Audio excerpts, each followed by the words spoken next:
The Girans had always believed humans were nothing more than filthy animals. Their history books described them as violent, greedy, and unworthy of space travel. For centuries, no Xiran had ever met a human in person, and none wanted to. Until the day a small transport ship crashed near their capital city. It was a silent morning when the sky tore open. A streak of fire fell from orbit, splitting clouds apart as the burning vessel screamed across the horizon. The impact shook the glass towers of the Xiran Research District. Emergency drones were sent immediately, expecting to find wreckage and corpses. Instead, they found one survivor, a man, a human. His body was burned and bleeding, yet his eyes were open and calm and watchful. The rescue team hesitated to approach. Even their commander, Captain Varric, refused to get close. He ordered containment drones to wrap the man in energy restraints and haul him to the research compound. They treated him like a wild beast. The survivor's name was Captain Ryan Hale. He didn't speak at first. When he opened his eyes inside the glass cell, dozens of alien faces stared down at him from behind protective shields. Some looked curious, others disgusted. They whispered that his skin looked strange, that his smell must be unbearable. One scientist even covered her nose in fear of infection. But among them stood a young female scientist named Lyra. She had always questioned what her people taught her. To her, knowledge meant more than fear. When she saw the human breathing, barely alive yet silent and alert, she felt something she had never felt before. Respect.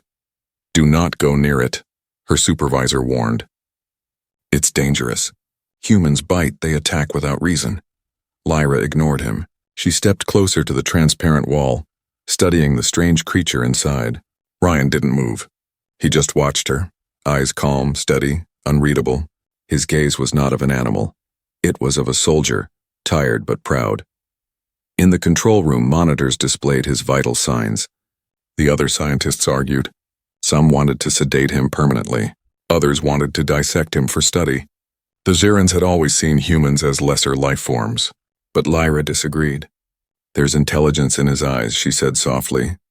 He's aware of everything we're doing. Her words drew laughter. One male scientist mocked her, saying, Maybe you're the one who's sick, Lyra. That thing doesn't think. It reacts. Yet Ryan's silence spoke louder than any word. He didn't yell or struggle. He didn't try to escape. He just observed. Every movement, every sound, every face behind the glass. Hours passed. Technicians brought food, a nutrient gel. Ryan didn't touch it at first. He waited, watching how they reacted. Only when they left did he slowly eat, careful and precise. Even that small act unsettled the scientists. He seemed too calm for a creature they called savage. Lyra couldn't sleep that night. She returned to the observation deck after everyone had gone. The lab was quiet, filled only with the hum of machines. Ryan sat on the floor, back straight, eyes closed. When she approached the glass, he opened one eye and looked at her. Neither spoke, yet something passed between them. A silent understanding. Lyra pressed a control to open the comm channel. Her voice trembled as she said, Can you understand me? Ryan nodded once. That simple motion froze her heart. He could understand her. She whispered again, What is your name? He hesitated before answering in a low, steady voice. Ryan Hale, Captain, United Earth Fleet. The sound of his voice carried strength. It was deep, human, and oddly comforting. Lyra didn't know what to say next. This was the first time a human had spoken to a Xiran in their entire history. I'm Lyra, she said softly. I mean you no harm. Ryan studied her face through the glass. Then with a faint smile, he said, Then you're the first. Her heart beat faster. That smile, small, tired, but real, shattered everything she had been taught. He didn't look like a filthy animal. He looked like a man who had seen too much pain and still refused to break. The next day, the lab was crowded again. Officials arrived from the Xiran High Council. They demanded results, data, proof that the human posed no threat. Lyra tried to argue that he needed medical care, not experimentation. But no one listened. To them, he was a specimen, not a person. As the soldiers entered the chamber to move him to the test area, Ryan stood without resistance. Even bound by restraints, his presence filled the room with quiet power. One guard shoved him roughly, shouting for him to move faster. Ryan stumbled, but instead of reacting in anger, he caught the guard's arm to steady himself, helping, not hurting. Everyone froze. For a second, even the soldiers couldn't tell who the real animal was. Lyra's eyes met Ryan's again through the thick glass. She saw pain but not hatred, fear but not surrender, and beneath it all, a strange kind of peace. That night she recorded in her private log, "The human survived. He speaks, he understands. And I think he's more civilized than most of us." The story of Captain Ryan Hale was only beginning, but even now one thing was clear. For the first time in their history, the Zirans had met a human who didn't fit their lies, and soon, their entire world would change because of him. Morning light filtered through the glass walls of the research compound. The room where Captain Ryan Hale was kept had become the center of every Ziran's curiosity. Scientists from across the city gathered to watch the human through the observation screens. They whispered about his calm nature, his steady movements, and the quiet way he examined everything around him. No one could decide if he was dangerous or just different. Lyra stood in the control booth reading his vitals. Everything about him fascinated her. His heart rate was steady, his breathing slow and deliberate. Even under constant surveillance, he showed no fear. Most prisoners screamed or demanded answers. Ryan just watched and waited. It was as if he understood more than he let on. The lead researcher, Dr. Varick, entered the room with a group of officials. His tone was cold and sharp. "Today we begin the behavioral study," he announced. "We'll test its reactions to pain, hunger, and confinement." Lyra felt uneasy hearing the word "it." She opened her mouth to object but stayed silent. She knew her opinion meant nothing in front of the council representatives. Still, her eyes followed Ryan as the guards entered the cell. They attached small devices to his arms, monitoring his responses. One guard pushed him slightly when he didn't move fast enough. Ryan didn't react. He simply turned his head and stared, a calm and quiet warning that made the guard step back. Barrack smirked. "Interesting. No aggression." Another scientist whispered, "Maybe the human doesn't understand what's happening." Lyra disagreed quietly. "He understands everything." Hours passed as they ran small tests. They adjusted the oxygen level, played strange noises, changed the temperature of his room. Ryan adapted to each change without complaint. When food was placed before him, he didn't eat right away. Instead, he split it into portions, saving some for later. It was a simple act, but it showed planning, intelligence, survival instinct. The other scientists began arguing. Some called him clever. Others called him deceptive. But Lyra saw something deeper. Patience. She couldn't stop thinking about how he had saved a guard the day before instead of escaping. What kind of creature risked itself to help those who imprisoned it?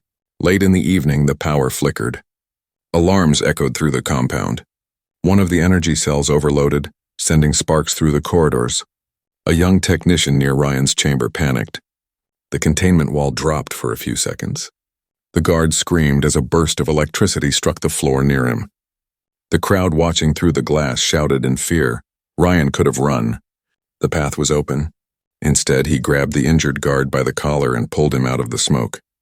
He dragged him toward the emergency exit, coughing but never stopping. When security drones rushed in, they found Ryan kneeling beside the unconscious guard, trying to stop the bleeding. Lyra ran into the chamber against orders. "He saved him," she shouted. "He didn't escape, he helped." The officials stood frozen. No one could explain it. Why would a human, called filthy and violent, risk his life to protect his captor? Dr. Varick's face tightened with anger. "He's manipulating us," he said. "It's a trick. He wants us to lower our guard." But Lyra shook her head. "No, he just did what we wouldn't." Ryan looked up at her. His voice was rough but calm. "You should fix your generators," he said simply. "They're going to overload again." Then he sat back, hands raised, waiting for the guards to restrain him again. There was no hate in his eyes, only quiet understanding. That night, Lyra couldn't sleep. She replayed the scene again and again. He could have killed everyone in that room. He could have escaped. But he didn't. She started reading archived reports about old human encounters. Most were written centuries ago, filled with lies and exaggerations. Maybe her people had been wrong all along. The next morning, Ryan was back inside the reinforced cell. His wounds were untreated, but he didn't complain. When Lyra approached the glass, he gave a faint smile. "You shouldn't keep saving us," she said quietly. "They'll only hurt you for it." Ryan's answer was simple. "If I stop helping, I become what they think I am." Her chest tightened at his words.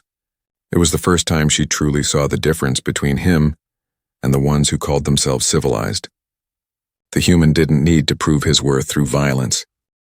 Days passed inside the Zirin research compound, but something had changed. The scientists no longer laughed while watching the human. The image of Ryan Hale pulling a guard out of fire stayed in their minds. Every time they looked at him, their certainty wavered. The word animal no longer felt right. Lyra spent every hour she could near the observation room. She had begun recording his small behaviors, noting how he built tools from spare fragments the technicians left behind. He made patterns on the cell floor, lines and shapes that seemed to calm him.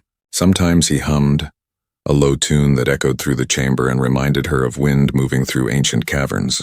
The sound was strangely peaceful. Dr. Varek hated it. He saw the change in his team's attitude and feared it. "This creature is clever," he warned. "It uses emotion as a weapon. It makes you feel sympathy and then it strikes. That is what humans do." But Lyra no longer believed that. She wanted to understand him, not fear him. One evening, when most staff had left, she activated the private comm link again. "Ryan," she said softly, "why didn't you run when you had the chance?" He looked up from the floor, his eyes reflecting the blue light of the containment field. "I didn't come here to run," he said. "I came to survive, and maybe to prove something." "Prove what?" she asked. "That we're not what your people think we are." His voice was calm, but behind it she sensed exhaustion, years of struggle.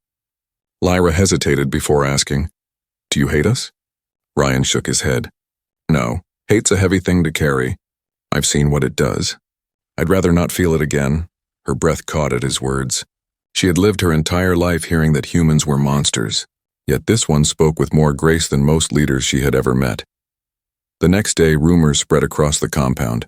Some younger researchers began secretly visiting the observation deck just to watch him. They whispered about the human who saved a Zirin life. One technician left a small gift, a folded piece of paper with an alien proverb written on it. Ryan read it, smiled faintly, and placed it carefully beside his bunk. But not everyone was pleased. A group of senior officers complained to the council. They said Ryan's presence was corrupting the scientists. They wanted him transferred to a military base for interrogation. Dr. Varek agreed instantly. "We've studied enough. Now we test endurance," he declared. Lyra's protests were ignored. That evening, she went to Ryan's cell again. Her heart was heavy. "They're moving you tomorrow," she whispered. Ryan nodded. "I figured. I can see it in their eyes. Fear always looks the same." She wanted to say something that would comfort him, but words felt useless. "Why do you keep smiling?" she finally asked. Ryan tilted his head slightly. "Because fear doesn't win when you refuse to feed it. I've lived through worse than this." He paused, then added quietly, "And because you still look at me like I'm a person." Lyra felt her chest tighten. She wanted to believe she was just a scientist studying a specimen, but deep down she knew that wasn't true anymore. She was learning from him, not about him. The next morning, soldiers arrived. They entered the lab with heavy armor and shock batons. Ryan didn't resist as they chained his wrists and marched him toward the transport shuttle. But as they led him away, a sudden voice stopped them. "Wait," Lyra said loudly. "You can't treat him like this. He's not a beast." The guards froze. Everyone in the lab turned toward her. Dr. Varek's tone was sharp. "You're compromised, Lyra. You've fallen under its influence." She stepped forward, trembling but firm. "If compassion is weakness, then maybe we need more of it." For a long moment, no one spoke. Even Ryan stayed silent, eyes locked on hers. Then the soldiers dragged him away and the heavy doors closed behind him. Lyra stood alone in the lab, shaking. Around her, the other scientists avoided eye contact. But whispers started again, not of fear but of doubt. The story of the human's bravery and her defiance spread faster than any report.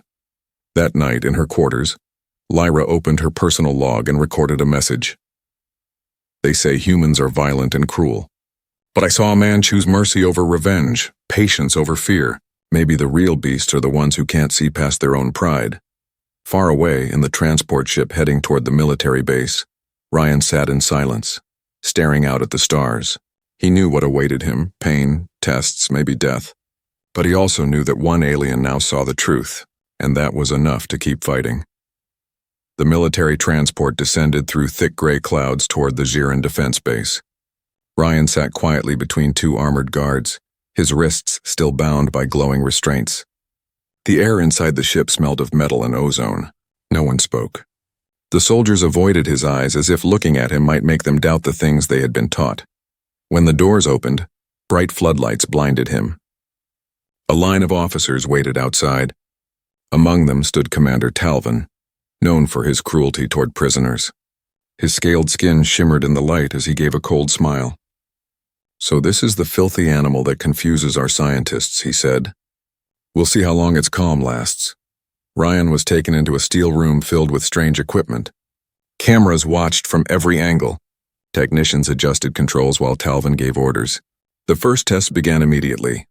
They changed the air pressure, blasted him with freezing cold, then heat. Through it all, Ryan stayed silent. His body trembled, but his eyes never lost focus. He refused to give them the reaction they wanted.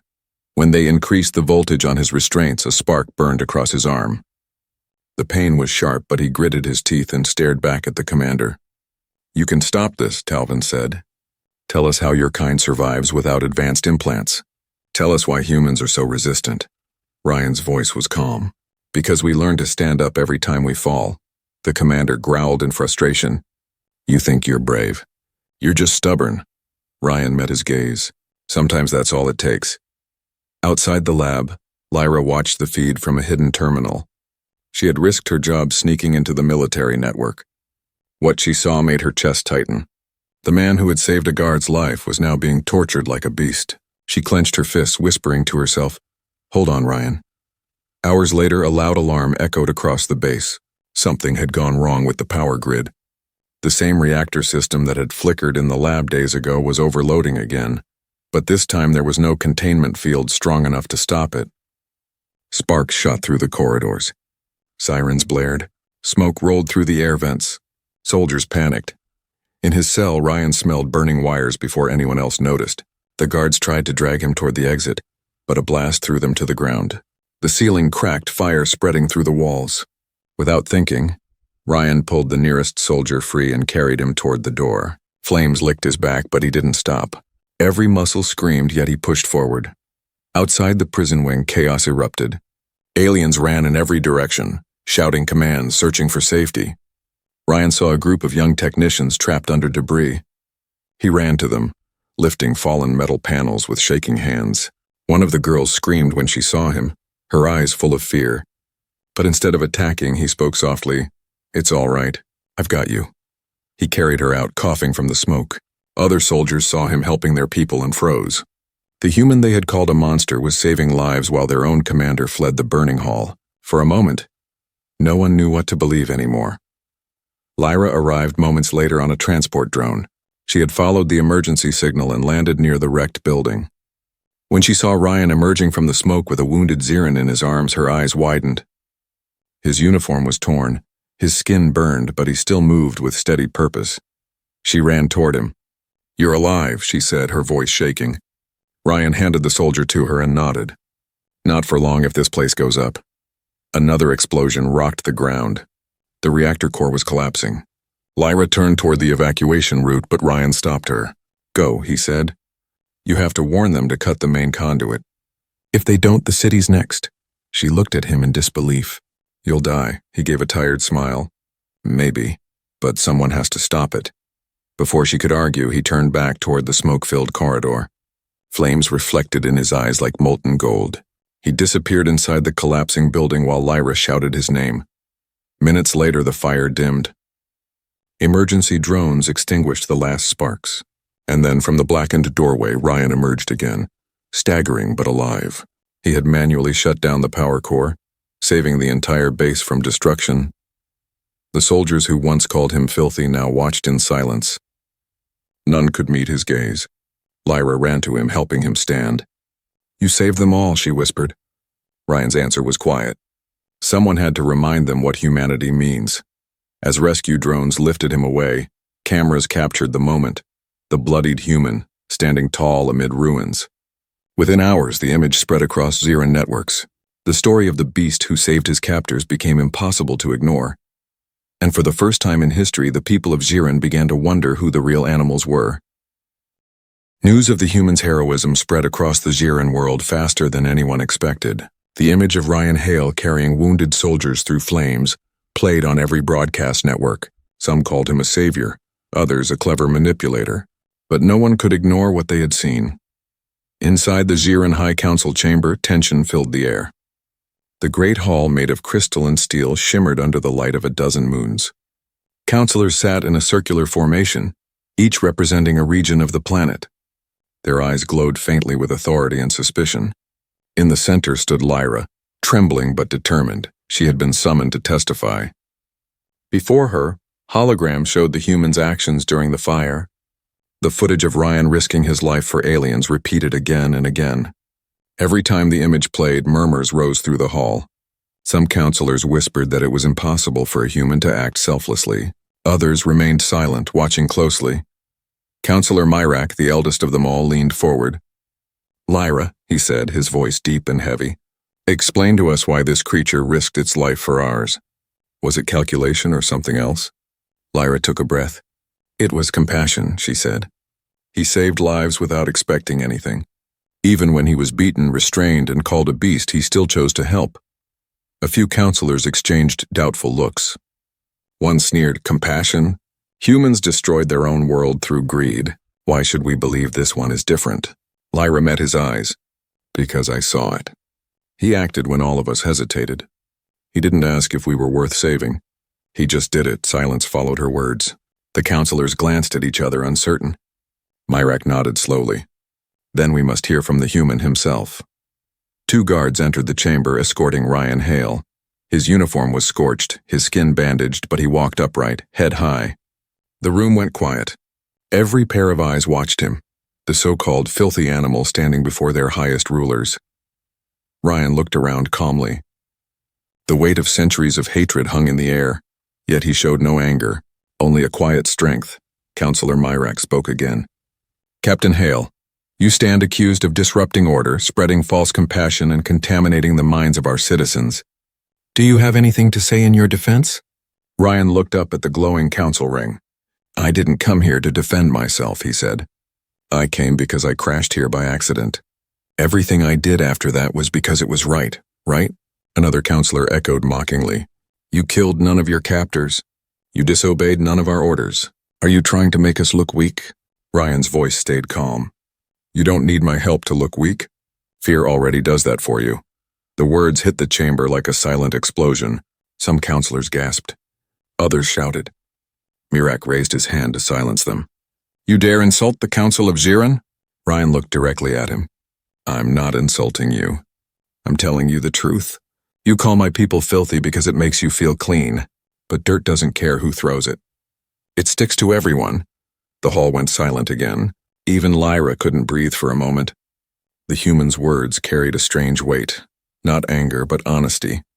Counselor Varric, the same man who had once overseen Ryan's torture, stepped forward. "You're dangerous," he said coldly. "Your kindness is just another weapon. You confuse pity with strength." Ryan's reply was steady. "If compassion is dangerous, then maybe danger is what you need." The crowd murmured louder now. Something was shifting. The old belief that humans were mindless beasts was breaking piece by piece. After hours of debate, the council withdrew to decide his fate.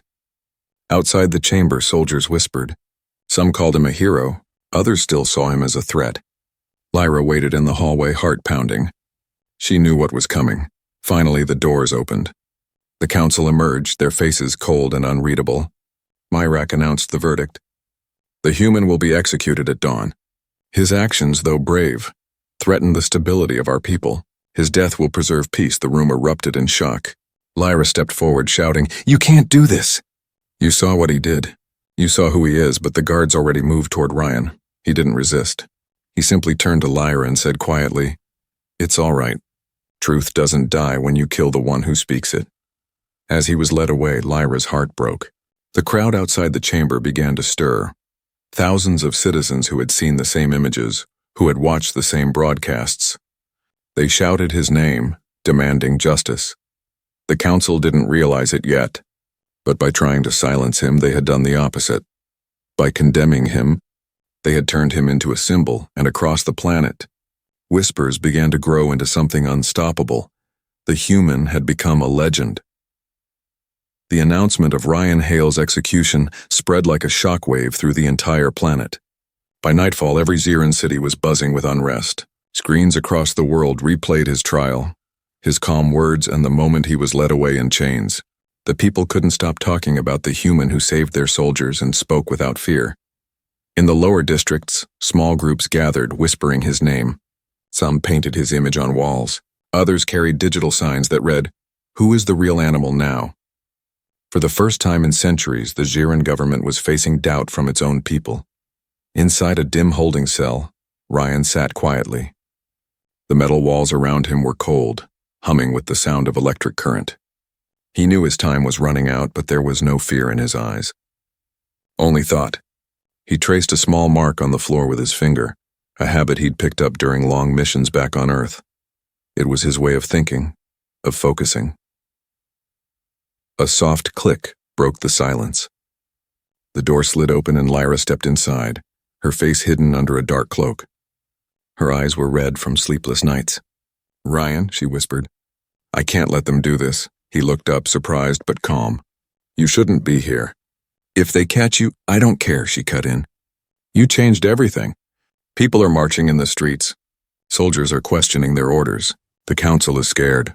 They've silenced truth for too long, but not this time." Ryan gave a faint smile. "You know they'll come for you next." Lyra stepped closer. "Then let them. I'd rather stand with truth than live in lies." Before he could speak again, she pulled a small control chip from her pocket and pressed it against his restraints. The energy cuffs flickered, then powered down. The lock on the cell door deactivated with a low hum. "You planned this," Ryan said quietly. "I had help," she replied. "Not everyone here believes the council anymore. The guards who arrested you saw the recordings. They know you saved lives. They're helping us get out." Outside the cell, 2 guards nodded silently and handed Ryan a simple jacket to cover his wounds. Alarms hadn't gone off yet, but time was short.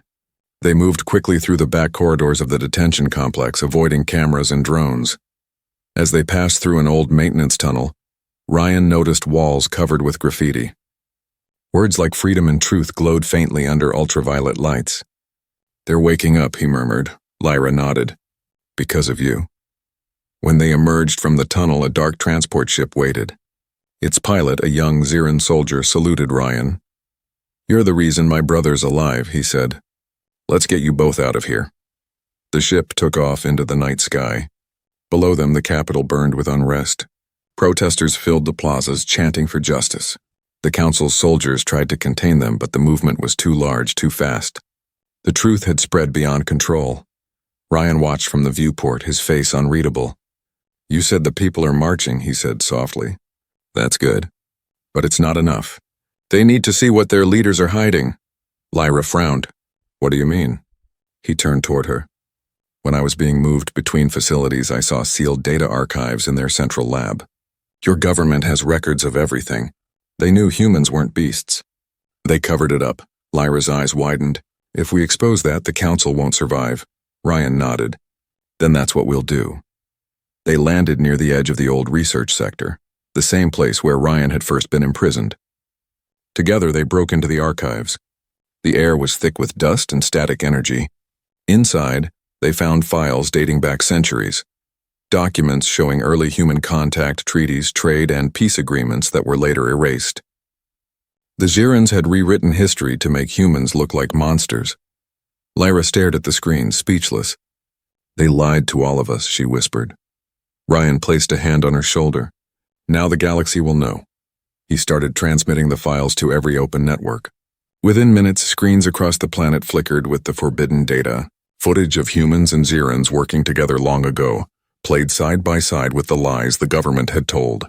The world watched in silence as the truth unfolded. Then the alarms began. The council had detected the transmission. Soldiers flooded the compound. Lyra grabbed Ryan's hand. "They're coming," he smiled faintly. "They were always coming, but now everyone will see why." They ran through the narrow corridors as blaster fire echoed behind them. Smoke filled the halls. Ryan stopped near an old control room, setting the transmitter to full range. "This is it," he said. "Once it's done, there's no turning back." Lyra looked at him with fear and admiration. "What if they kill us?" "Then we'll die telling the truth," he said simply. Outside, the city erupted again. The people had seen everything. The lie was broken. And high above the burning skyline, the broadcast signal still carried the same voice. The calm human voice that had once been called filthy and weak, now speaking across the stars. Smoke drifted across the shattered skyline of the Giran capital. The night glowed with fires and flashing lights from drones still circling above, but the sound that filled the air was not of weapons or orders. It was the voice of a human. Ryan Hale's message played on every screen, every communicator, and every broadcast channel across the planet. His calm voice spoke over images of truth and history, the same truth the Council had hidden for generations. "My name is Captain Ryan Hale of Earth," the message said. "Your leaders taught you that my people were monsters. But monsters don't save strangers from burning buildings. Monsters don't risk their lives to protect those who hate them. You don't have to fear us. You just have to remember what it means to be more than what they made you believe." Millions watched in silence. Some cried. Some shouted in anger at their government. Others fell to their knees, realizing how easily they had been lied to. Inside the archive tower, Ryan stood beside the glowing transmitter. The walls were cracked, and sparks showered from the control panels. Alarms still wailed in the distance. Lyra worked desperately at the console, her hands shaking. "The transmission's still live," she said. "It's reaching every colony." "You did it." Ryan nodded slowly, his eyes fixed on the horizon. "Not yet. They'll try to shut it down." Outside, heavy footsteps echoed closer. Soldiers surrounded the tower. The Council had sent their elite unit to end it. The building trembled as energy blasts hit the walls. Lyra turned to Ryan. "We have to go. We can still escape through the lower tunnels." Ryan shook his head. "If I leave, they'll destroy the transmitter. The truth dies with it." She grabbed his arm. "You don't have to die for them." Ryan looked at her with tired but steady eyes. "Maybe not for them, but for what comes after." The door burst open.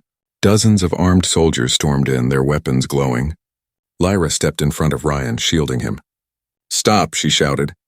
"You're not following orders anymore. You're following lies." One of the soldiers hesitated. He had been among those Ryan saved from the fire. He lowered his weapon. "She's right," he muttered. "He's no enemy." But the commander behind him didn't hesitate. "Fire," he ordered coldly. The room lit up with blue flashes. Ryan pushed Lyra aside and took the hits across his chest. He fell against the console, still reaching for the last switch. The transmitter glowed brighter, sending the final signal across the galaxy. Lyra screamed his name, catching him before he hit the floor. Smoke filled the room. The soldiers stopped firing. The commander looked around, uncertain. The human was down, but the broadcast was unstoppable now. Ryan's voice still echoed through every speaker on the planet. "If compassion makes us weak, then I choose weakness. Because only those who care can ever build something worth saving." Lyra held him tightly. His breath was shallow, his body trembling. "You saved us," she whispered. Ryan gave a faint smile. "No, you saved yourselves. All I did was remind you how." His hand dropped and his eyes slowly closed. The transmitter flickered once, then stabilized. The message looped endlessly, spreading to other worlds, to stations, to ships, to every being who would listen. By morning, the war for control was over. The people of Giran no longer obeyed the Council. Protests turned into movements. Movements turned into revolution. The old rulers fled or vanished. Lyra became the voice of the new world. She carried Ryan's message to every corner of their civilization. His image, once shown as a prisoner, now appeared on monuments and memorials. The same words were engraved beneath them. Humanity is not a weakness. Years later, under a new sky, Lyra stood before a monument in the rebuilt capital. It showed a man standing tall with an open hand, not a weapon. Children gathered around her as she told them the story of the human who changed everything. "He came here by accident," she said softly, "but he left behind something greater than any weapon or army. He left a truth that no one could erase." The children looked up at the statue with wide eyes. One asked, "Was he really human?" Lyra smiled gently. "Yes, and because of him now we know what that word truly means." As the twin suns rose, their light touched the metal statue, making it glow like living fire. In that moment, it felt as though Ryan Hale was still there, watching, silent and proud. He had arrived as a prisoner, been called a beast and died a hero, but to the Girons, he became something more, a symbol of what they could be. And across the stars, his message continued to travel, whispering through the endless dark, reminding every world that compassion is not weakness, it is strength. It is what makes us human.